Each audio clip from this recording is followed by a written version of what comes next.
Gloire à Dieu, tout péché basant tout son beauté. Par la grâce de Dieu, tous ont continué enseignement à aussi les paraboles. Tous précisément la parabole et un samaritain. Tout est kubanda yango. Tout simba qui première partie na yango. Par la grâce de Dieu, tout nous côté la deuxième partie sur parabole et un samaritain. Que le Seigneur vous bénisse. Seigneur, te péchons, merci pour ce temps. Laisse ta grâce, ta présence nous accompagne. Nous élevons le nom de Jésus qu'on attend. Plan projet Moulili. Tout déclarons mon il est sans effet. Glorifie le nom de Jésus. Dans la notre Jésus. Amen. Aujourd'hui, Luc chapitre 10. Luc chapitre 10e. Tout bandit dans verset 30e. Jésus reprit la parole et dit: un homme descendait de Jérusalem à Jéricho. Il tomba au milieu des brigands qui, de prière, les chargèrent de coups et s'en allèrent, les laissant à demi-mort. Un sacrificateur qui par hasard descendait par le même chemin et a vu cet homme passa outre. Un lévite qui arriva aussi dans ce lieu l'ayant vu passa outre. Mais un samaritain qui voyageait étant venu là fit émis de compassion lorsqu'il le vit. Il s'approcha et banda ses plaies en y versant de l'huile et du vin. Puis il le mit sur sa propre monture, le conduisit à une hôtellerie et prit soin de lui. Le lendemain, il tira des deniers, les donna à l'autre et dit: aie soin de lui, et ce que tu dépenseras de plus, je te le rendrai à mon retour. Que le Seigneur bénisse cette écriture. Tourouba qui est Mutoazada, Oyo, Aoutaki, Jérusalem, Azokien de Jéricho. C'est ça l'homme qui a quitté la présence de Dieu pour aller dans la vanité. Entre les mains des brigands. Les brigands, c'était le serpent ancien. Les brigands, c'était le serpent ancien. Il a dépouillé la vie. Dépouillé, cela veut dire qu'il avait perdu ce qu'il avait. Adam avait perdu la vie. Adam avait perdu l'autorité, le pouvoir. Il avait tout perdu quand il avait rencontré les brigands. Par la révélation, cet homme était frappé la nuit. Tu expliqueras que la nuit, tu expliqueras que les lieux sombres, comme là où de l'ignorance, ndesika munguna akendaka kubatama. Tu sais que les lieux sombres comme l'ignorance. Mboka sika ignorance ezali ndesika bate ya mabe babatamaka. Les faux prédicateurs cherchent là où il y a l'ignorance pour nous communiquer la liberté en Zambie. Les lieux sombres du pays. Les lieux sombres du pays, ils appellent comme les écritures non interprétées. Ma communion non interprétée, ils appellent les lieux sombres. Les gens qui ont été les écritures comme les pays, alors les lieux sombres sont comme les écritures non interprétées ou mal interprétées. Les gens qui ont été mais les autres sont un sacrificateur à l'Ekakiwana, à Monakie, à l'Ekaki de Mopanzi, les victimes pas l'Ekakiwana, à l'Ekaki Mopanzi. Mais quand le Samaritain est venu, le Samaritain a coupé sa guérison par Moutoué. Toujours Lévitique chapitre 10, verset 11. Les fils d'Aaron, Adab et Abiou prirent chacun un brasier et y mirent du feu. Et posant du parfum dessus, ils apportèrent devant l'Éternel du feu étranger, ce qui ne leur avait pas ordonné. Alors les feux sortit et devant l'Éternel, et les consumants, ils mourirent devant l'Éternel. Moïse dit à Aaron, c'est ce que l'Éternel a déclaré lorsqu'il a dit: je serai sanctifié par ceux qui s'approchent de moi, et je serai glorifié en présence de tous les peuples. Aaron garda le silence, et Moïse appela Michaël et Eltsaphan, fils d'Uziel, oncle d'Aaron, et il leur dit: approchez-vous, emportez vos frères loin du sanctuaire hors du camp. Ils s'approchèrent et ils les emportèrent dans leurs iniques hors du camp, comme Moïse l'avait dit. Moïse dit à Aaron et Éléazar et Tamar: fils d'Aaron, vous ne découvrez pas vos têtes et vous ne déchirez point vos vêtements de peur que vous ne mouriez et que l'Éternel s'irrite contre toute l'assemblée. Laissez vos frères, toute la maison d'Israël pleurer sur l'embrasement que l'Éternel a allumé. Vous ne sortirez point de l'entrée de la tente d'assignation de peur que vous ne mouriez, car lui, dans l'onction de l'Éternel sur vous, ils firent ce que Moïse avait dit. Voilà. Que le Seigneur bénisse cette écriture. Et ici, tout le monde a deux fils d'Aaron. Précisément, Nadab Nabiou, au bazalaki ba sacrificateur. Bible zo ba kenaki kozwa ozalaki le fait étranger. Tant ba na fait étranger, liboso ya Nzambe. Bible zo ba ke moto moko ebimaki epa ya Nzambe pe etumbaki bango. Tango tumbaki bango bakufaki. Nde Moïse akopesa ordre bazwa bango bamisa bakor na bango libanda ya camp. Bamisa bango libanda ya camp. Tabakomisa bango libanda ya camp. Moïse akopesa ordre pa Aaron na bana na ye. Bino bokoki kolela te. Israël akolela me bino bokolela te. Bino bokoki kolela te mais bokobima libanda ya camp te. Voilà.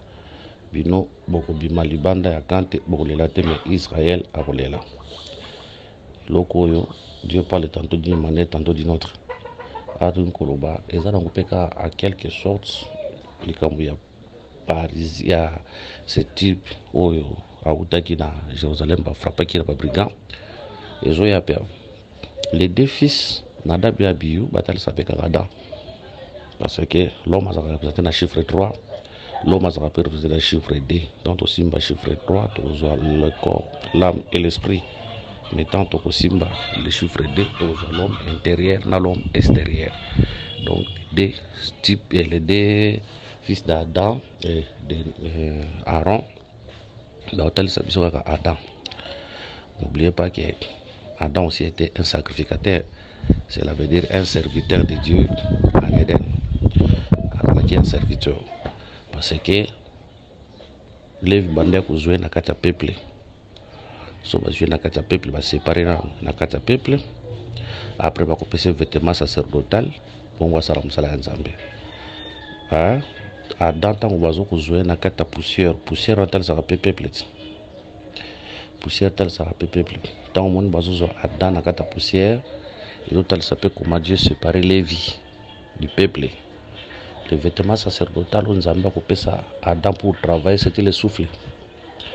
Le souffle là, c'est tout un vêtement sacerdotal que Dieu avait donné à Adam pour travailler. Sans le souffle, Adam ne peut pas travailler. Sans le vêtement sacerdotal, Lévi ne peut pas travailler. Ou le sacrificateur ne peut pas travailler. Nous devons interpréter le souffle comme le vêtement sacerdotal. Le vêtement sacerdotal comme le souffle, c'est le Saint-Esprit. Le droit possible pour travailler. Le souffle, c'est le Saint-Esprit. Quand on a le Saint-Esprit et le ministère, là, on peut travailler. Pour te préciser, tout le monde, tout enfant de Dieu a le Saint-Esprit, mais tout enfant de Dieu n'est pas appelé au ministère de la parole. Parce que le jour de la Pentecôte, quand le Saint-Esprit était descendu, le Saint-Esprit était descendu sur tout le monde, même les sœurs qui étaient là, par là qui a langue, là qui a environ 120. Mais la Bible dit que Pierre et les 11, c'est pour dire que tout le monde avait reçu le Saint-Esprit, tout le monde pouvait parler à langue, mais le ministère de la parole était réservé seulement à Pierre et les 11. Voilà. Mais on remarquait que dans les temples, il y avait les faits. Dans le temple, il y a moto. Mais bango bagoya na moto ya bapaya. Bagoya na moto libanda. C'est pour dire que na kati ya tumbelo na sanctuaire moto libanda banda kokota te. Zalaka na moto oyo ya kati. Moto nga kati utaki wapi. So vous nom Lévitique chapitre 9.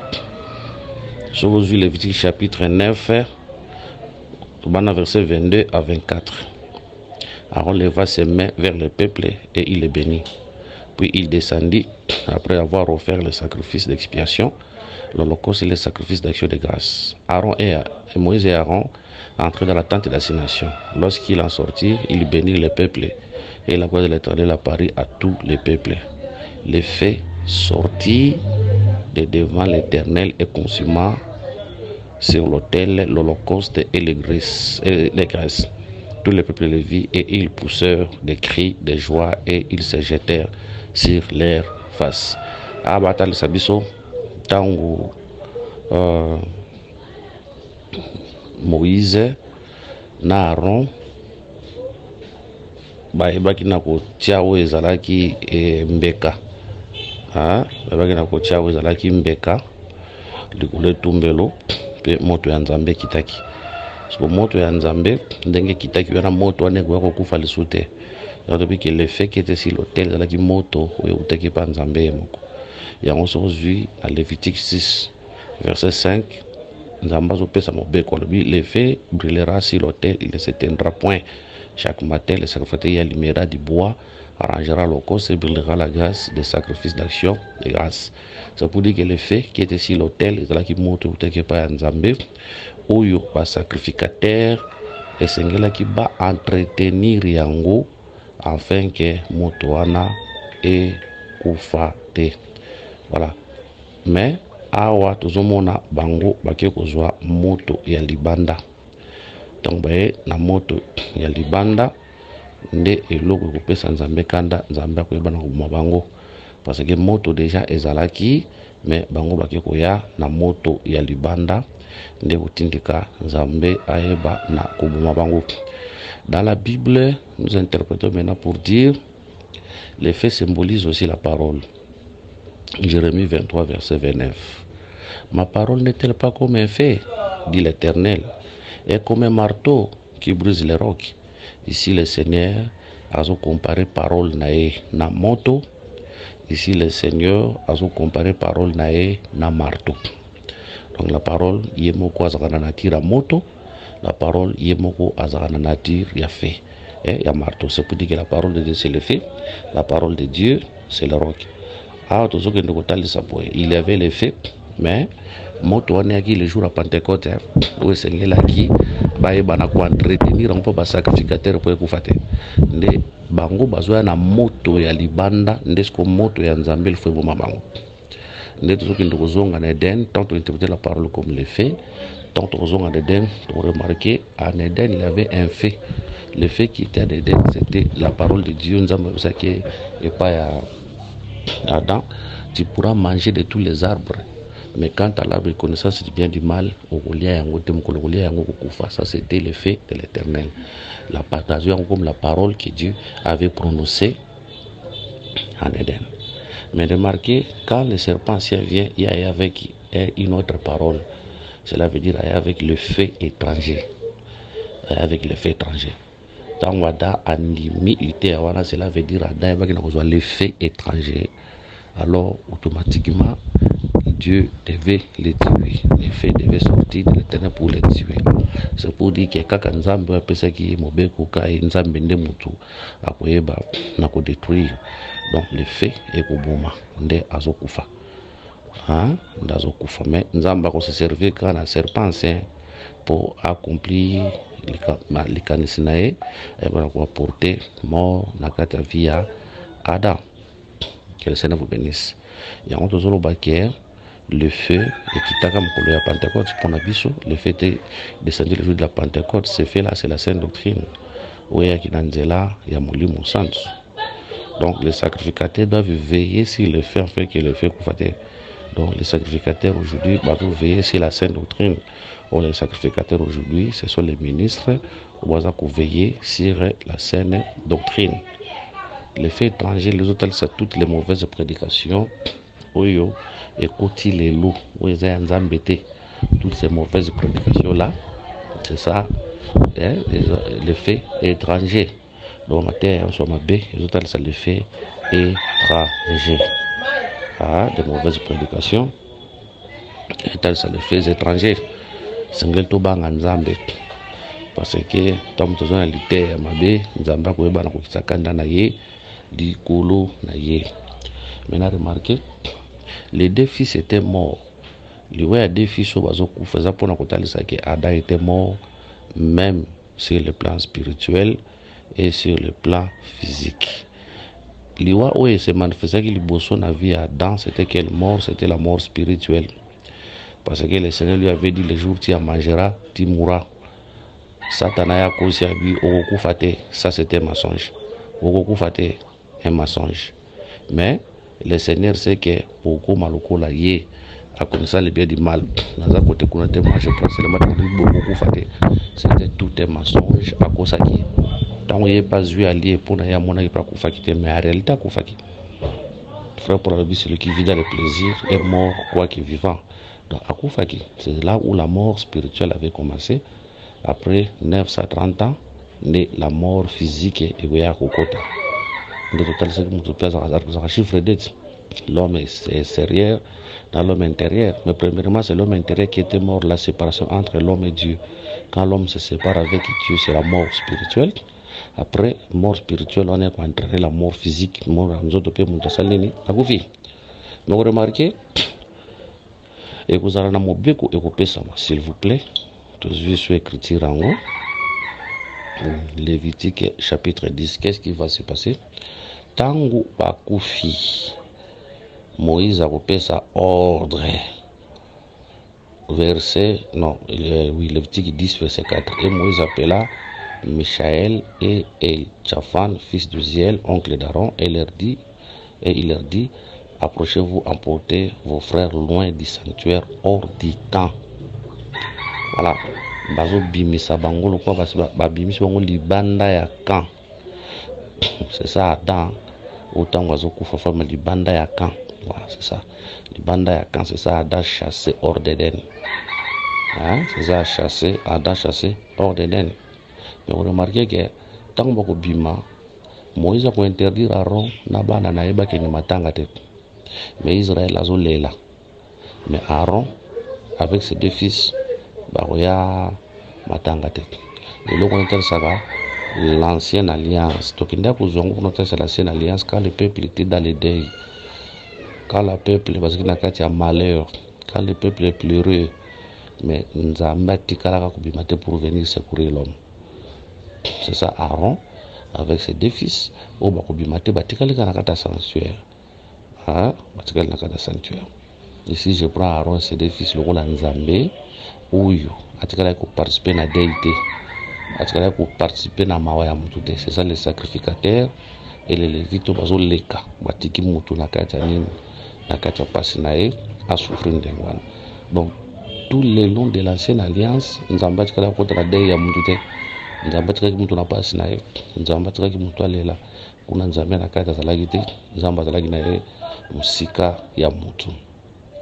Aaron et ses deux fils, Aaron aza papa nabana na yemi balé to ko misango na ba couleur rebelle ko misango Dieu même na ba attribution na nyonso ko sanaté à la père à la fils à la Saint-Esprit, mais dans l'ombre asaela qui biloko so ta bomba magina e aboya ki ne ko bima pona ko venir intervenir dans la vie de l'homme. C'est ça Dieu dans l'ancienne alliance. Oya boya ki ko porter secours pa ya mutu, oya boya ki ko pesa vie pa ya mutu. Atika ki mutu na kati ya pasi, atika ki mutu na kati ya liwa. Voilà, atika ki mutu ndengwana. Mais la Bible nous dit que un Samaritain aussi passé par là. Quand les Samaritains viennent, ils voient cet homme, ne baloma que Samaritain ko kita likolo ya monture na ye. C'est pour dire que comme les sacerdotes lévitiques n'avaient pas sauvé, et ça là qui est l'autre côté, maintenant les Samaritains, il faut ailleurs. Sacerdotes lévitiques, ils allaient sacerdotes yakukabwana. Je vais ouvrir une parenthèse, pena kukanga, parenthèse one. Pensée générale, ya muto babeti a représenté Adam. Donc pensée générale, ya muto babeti oyo a représenté Adam. Ça c'est la pensée générale. Mais nous avons une parenthèse pour la kangango mbango. Lévitique chapitre 21, verset 1. Je dis bien la pensée générale, il y a frappé et tel saka Adam, l'humanité tout entière. Mais je vais ouvrir une parenthèse. Lévitique 21, verset 1, l'Éternel dit à Moïse, parle au sacrificateur, fils d'Aaron, et il leur dira, un sacrificateur ne se rendra point impur parmi son peuple pour un mort, excepté pour ses plus proches parents, pour sa mère, pour son père, pour son fils, pour son frère, verset 3, et aussi pour sa sœur encore vierge, qui les touche de près lorsqu'elle n'est pas mariée. Chef parmi son peuple, il ne se rendra point impur en se profanant. On y est. Par rapport à cette loi, tu comprends que cet homme n'était pas frère du sacrificateur et des Lévites. Par rapport à cette loi, c'est pour dire que cet homme qui descendait de Jéricho était un étranger par rapport à ses sacrificateurs et à ses Lévites. Voilà pourquoi Simba était. Dans le bien, une parenthèse, ils ont pensé maîtresse. Ils ont pensé maîtresse. Il y a parabole du Samaritain. Pensée maîtresse, il y a parabole du Samaritain. Cet homme-là parle d'Adam qui avait quitté la présence de Dieu pour aller dans la vanité, là vous a frappé. Mais ici j'ouvre seulement la parenthèse pour ne pas que na elobeli moko boye. Cet homme-là, je me rappelle comme nous les étrangers, oyo les sacrificateurs bakoka aussi mabisoté. Ça veut dire que les salis, ils allaient destinés à Israël, mais ils allaient destinés à bisoté. Mais quand le Seigneur va venir comme Samaritain, un Samaritain est venu. Qui est un Samaritain. Yango okomona quelque part dans la Bible un jour Yuda bakoloba dans le Seigneur que tu es un Samaritain.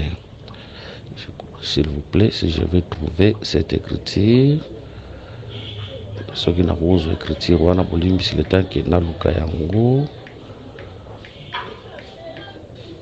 Jean, chapitre 8, si je ne me trompe pas.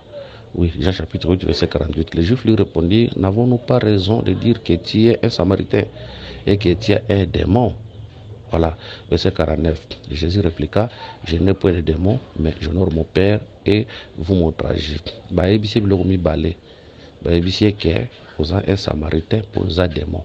Mais lui, il a réagi à propos du démon, mais à propos du Samaritain, a réagi pour confirmer que par rapport à Samaritain, il banda kourubelaye. Vous voyez? Or, vous remarquez que les Samaritains sont considérés comme les étrangers dans Israël. Parce que Israël, après Salomon, tant moins Roboam a côté de pouvoir, moi nawana asala kamakambo seplisaka peuple te. Israël a okabwana deux, Israël du nord na Israël du sud. Israël du nord ba okende na capitale Samarie, Israël du sud ba kotikala na capitale Jérusalem. Mais comme moko Israël du nord ba okende déportation, tant ba okende déportation ba kozwa roi wa konzaki bango akozwa 5 nations, je crois, ya ba étranger peuple moko bakoya bakovanda na kata Israël na Samarie ndeko sala ke kota Samarie bakoma ki mélanger, mais la race pure d'Israël za bo batikala ki na sud, mais oya nord ndeko bakoma ki comme les étrangers, parce que tant Israël ke na la déportation mais étrangers bayaka kovanda place wa, si je me trompe pas, faisant 2 rois 17 ou 1 roi 17. Voilà. Mais on remarque maintenant Jésus a kosenga la femme samaritaine mai la samaritaine c'est que bisona bino ba yuda to yokana te. Vous voyez? Mais on remarque là que kuna kapona bisa penser moko pona koloba ke quand le Seigneur azoya na kati ya forme ya samaritain, azoya na forme ya samaritain, mais cet homme qui na Jérusalem azokende, c'est pour dire que le Seigneur azola ta costume ya samaritain, mais muto bazobeta azola ta costume ya moyuda. Mais le Seigneur a occupé la loi, donc il était venu pour renverser la loi pour kubuka mira séparation, pour tous les peuples, comme peuple moko. Je ferme cette parenthèse. Et là qui parenthèse to fongola qui meto kangi ango na zongi na likalisi ya kotalisa ke cet homme là c'est Adam, le sacrificateur, et les Lévites ont intervenu quitté et tel Sanzambé dans une alliance ou intervenu quitté ou a sauvé quitté. Maintenant Dieu devait venir maintenant comme un Samaritain. Voilà. Dieu devait venir maintenant comme un samaritain. C'est ça. Nous avons la tanzoto. C'est Dieu qui prend un corps. Comme un proche parent. Comme une ya mutu. Ndeko ya mutu. Ndazoya pour intervenir. Mais puis le but étant comme les sacerdoces lévitiques n'avaient pas sauvé, il fallait que nous ambassions les sacerdoces royales. Tant le but que akitaki na montir na e. A ça la deux mouvements. A ici la montir. Il faut quitter montir na e, a quitter na c. Voilà le premier mouvement. Mais mutala ya ola na c. Premier mouvement a longue na montir a quitter. Deuxième mouvement a kugumba mati pembeni ya mutu. Premier mouvement utili na montir a quitter na c. Deuxième mouvement a kugumba mati pembeni ya mutu. C'est ça aussi les deux mouvements que David fait. Premier mouvement, alors papa nae, aye na champ de bataille. Deuxième mouvement, il faut akita na vallée babunda na Goliath. Et ça même mouvement arche zo sala. Premier mouvement arche longwe na silo et na champ de bataille. Deuxième mouvement arche volongo na champ de bataille et kende na ndako ya dago pa bunda na dagon. Ici je veux dire le premier mouvement c'est quand Dieu quitte le ciel, il vient sur la terre. Donc il te monter. Deuxième mouvement, tango longwe na mabela mati na croix dans l'humiliation. Mais la Bible dit que, remarquez, toujours écriture, vous remarquez quelque chose et comment miwana s'il vous plaît, je prends les écritures. Vous remarquez le Zoloba dans verset 34. Dans verset 33, mais un samaritain qui voyageait est venu là, fit émis de compassion lorsqu'il vit. Anzambala ti mawa. Mais na sena la nzambala ta ki mawate. Na sena la nzambala ki na mutema ya ngando, un cœur dur. Mais tango komi ndeke, komi na lati nzoto, nzambe alati mutema ya mawa. Voilà. Awa moniye. Mais na sena la nzamba monaka mutute. Pour na sena simiso nzambe zadia kokanga. Tant mon moto a vendu libanda on a betami et ça s'appelle Israël dans la carte esclavagisme na boumbu ya pharaon bazonyo kolae. Verset 34. Il s'approcha et banda ses plaies en y versant de l'huile et du vin, puis il le mit sur sa propre monture, le conduisit à une hôtellerie et prit soin de lui. Babi il s'approcha et banda ses plaies. C'est pour dire que tant ba betaki moto bazoki saki moto na komaki na bapota. Tamba beta kiye bazoki sakiye mutuana akomaki na bapota. Voilà. Mais abalobika ka abimisi will na 20 pe aebi na ko traiter. Mais tozolo babo par la révélation pour à traiter muto abika et sengela kiye pazoka. Isaïe 53 verset 5. 53 verset 5. Mais il était blessé pour nos péchés, brisé pour nos iniquités. Le châtiment qui nous donne la paix est tombé sur lui et c'est par ses meurtrissures que nous sommes guéris. Pour m'appeler ya mutu bika il fallait qu'il y a zoka. Pour m'appeler ya mutu oyo et bika il fallait qu'il y ait asanine ya zoka. Donc tous on dit maquettant mon azo versé l'huile et le vin. Donc interprétons que le Seigneur qui a été blessé à la croix de Golgotha, pour interpréter aussi que l'huile et le vin comme l'eau et le sang, au Ebimaki c'était pour notre guérison. On est sur le dit que Azozokane Kulus, Ozokane Kulus wana, et c'est là qui a fait que l'huile et le vin et banakopima. Or l'huile et le vin, tout un peu comme le sang et l'eau et le sang. Oui, Ebimaki pour notre guérison. Donc pour surtout bika na pota na biso il fallait qu'il y ait zoka. Et le hôtel ça rappelle le Seigneur qui devait devenir péché pour surtout comme basantu. Donc il y a une lumière comme on a bapota, donc comme péché pour nous purifier avec ce qu'on appelle tout récupérer la forme qu'on avait. Quand tu vois le Seigneur à Zobimisa, oui, na 20, le qu'on a qui n'a pu pour nous interpréter que le Seigneur là qui nous était Olivier, là qui nous était à Vigno. Mais tout Zobimisa peut côté ça. Huile et le vin, oh le Seigneur a Zobimisa. Vous remarquez, huile, bazocha na pota pour na adoucir la plaie, achaka na pota pour na adoucir les plaies. 20 yango batiaka pe na pota mais bamelaka pe donc notalisaka ke lité o le Seigneur eyaki nango eyaki mpona komema guérison ya libanda eyaki mpe mpona komema guérison ya kati.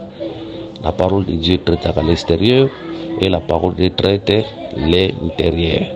Donc il ne peut pas noter que l'huile et le vin. Donc l'huile et le vin. Les vins, un peu comme l'interprétation. L'huile, un peu comme la lettre.